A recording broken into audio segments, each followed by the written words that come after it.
It was basically a matter of, was I going to make a short film or was I going to make a feature film? And so I basically said to myself, I'm going to make a feature film with the little bit of money that I had. And my budget for this was $9,000. I love it. Uh, yes, I had great admiration for the 1990s independent filmmakers, people like Christopher Nolan, Robert Rodriguez, Darren Aronofsky, Kevin Smith. In many ways, Spike Lee was a precursor to this with She's Gotta Have It. So I admired them so much, and I thought to myself, if I admire them, why not just do what they did? And so I forged through ahead, and Exemplum was born. That's pretty awesome. Tell me about what's the creative process for you to, it's one thing to direct the movie, it's one thing to write a movie, it's one thing to produce the movie, but you did all three. So what was your creative process for this particular film?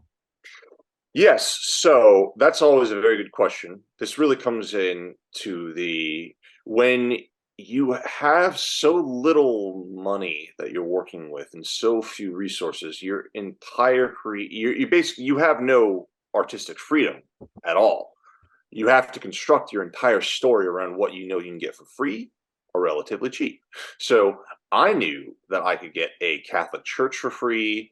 I knew I could get at least a bar or a restaurant for free, and I could shoot guerrilla filmmaking in various parts of the city. So I always had in my head this idea about a Catholic priest that records his confessions.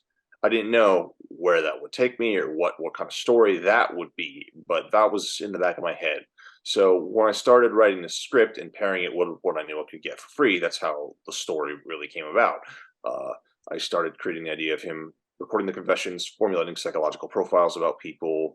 I had come from conservative media and Catholic media, so that's where the idea of his television show, his internet show came about, him getting internet following.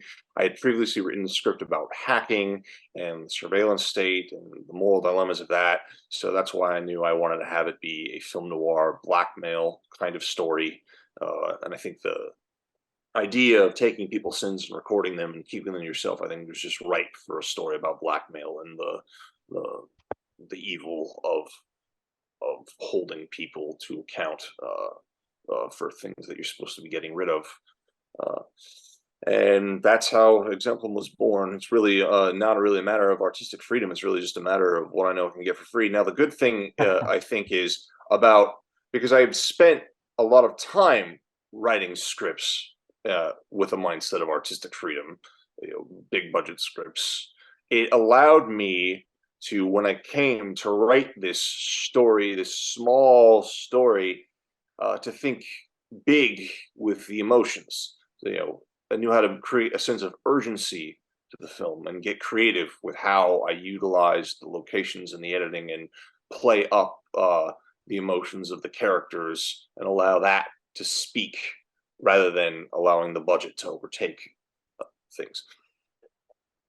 Yeah, some may argue you really had to be more creative because without a budget, you really got to think outside of the box where most people can just cut a check for something. You had to think through, how do I do this for free?